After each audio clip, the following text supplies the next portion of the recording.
பெரும் எதிர்பார்ப்புகளுக்கிடையே நாளை பட்ஜெட் கூட்டத்தொடர் தொடங்க உள்ள நிலையில் அதற்கு முன்னதாக நாடாளுமன்றத்தில் தற்பொழுது அனைத்து கட்சி கூட்டமானது தொடங்கி நடைபெறுகிறது. கூடுதல் விவரங்களை வழங்க இணைகிறார் எமது செய்தியாளர் ராஜா. ராஜா வணக்கம். இந்த அனைத்து கட்சி கூட்டத்தில் மத்திய அரசு தரப்பில் இருந்து எந்தெந்த முக்கிய பிரமுகர்கள் கலந்து கொண்டிருக்கிறார்கள், அதே நேரத்தில் எதிர்க்கட்சி தலைவர்கள் யார் யாரெல்லாம் பங்கெடுத்திருக்கிறார்கள், விரிவான தகவல்கள். வணக்கம். நாடாளுமன்ற மழைக்கால பட்ஜெட் கூட்டத்தொடர் ஜூலை 22ஆம் தேதி, அதாவது நாளை தொடங்கி ஆகஸ்ட் 12ஆம் தேதி வரை நடைபெற இருக்கிறது. நடப்பு நிதியாண்டின் மத்திய பட்ஜெட்டை மத்திய நிதி அமைச்சர் நிர்மலா சீதாராமன் ஜூலை 23ஆம் தேதி தாக்கல் செய்கிறார். இந்த நிலையில் நரேந்திர மோடி 3வது முறையாக பிரதமராக பதவியேற்ற பின்பு நடைபெறும் முதல் பட்ஜெட் கூட்டத்தொடர் இதுவாகும். நாடாளுமன்ற விவகாரத்துறை அமைச்சர் கிரண் ரிஜிஜு நாடாளுமன்றத்தின் இரு அவைகளில் உள்ள அரசியல் கட்சிகளுக்கு அனைத்து கட்சி கூட்டத்திற்கு இன்று அழைப்பு விடுத்திருந்தார்.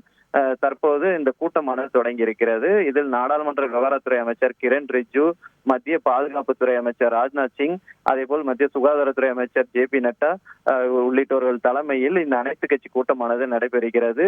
மத்திய இணை அமைச்சர் எல் முருகனும் பங்கேற்றிருக்கிறார். அதே போல் எதிர்கட்சி தரப்பில் திமுக கட்சி சார்பில் டி.ஆர். பாலு, திருச்சி சிவா பங்கேற்றிருக்கிறார்கள். அதே போல் காங்கிரஸ் கட்சி பிரதிநிதிகள் எல்லாம் பங்கேற்றிருக்கிறார்கள். இந்த அனைத்து கட்சி கூட்டத்தில் முக்கியத்துவமாக அவர்கள் எழுப்பும் பிரச்சனைகள் என்னென்றால், கடந்த கூட்டத்தொடர், அதாவது பதவியேற்பு விழா, கடந்த புதிய எம்பிகளுக்கு பதவியேற்பு விழா நடைபெறும் கூட அந்த கடந்த கூட்டத்தொடரில் கூட நீட் விவகாரத்தை அவர்கள் முன்னிறுத்தியிருந்தார்கள்.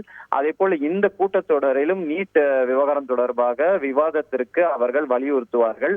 அதே போல் நாட்டில் பல்வேறு தேர்வுகள் முறைகேடுகள் நடந்திருக்கிறது. இந்த வினாத்தாள் கசிவு, இந்த விவகாரம் தொடர்பும் விவாதம் வேண்டும். அதே போல் மணிப்பூர் பிரச்சனை தொடர்பாக விவாதம் வேண்டும். சமீபத்தில் ஜம்மு காஷ்மீரில் தீவிரவாத தாக்குதலில் ராணுவ வீரர்கள் பலரும் உயிரிழந்திருக்கிறார்கள். தொடர்ச்சியாக அந்த சம்பவம் நிகழ்ந்து வருகிறது. இது தொடர்பாக விவாதம் வேண்டும்.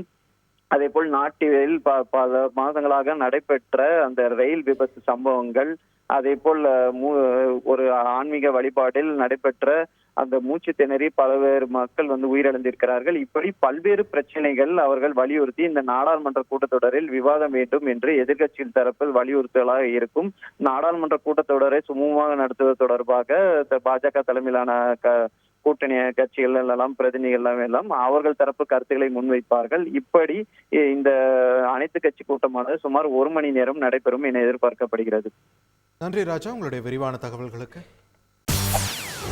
செய்திகளை உடனுக்குடன் தெரிந்து கொள்ள உடனே சப்ஸ்கிரைப் பண்ணுங்க.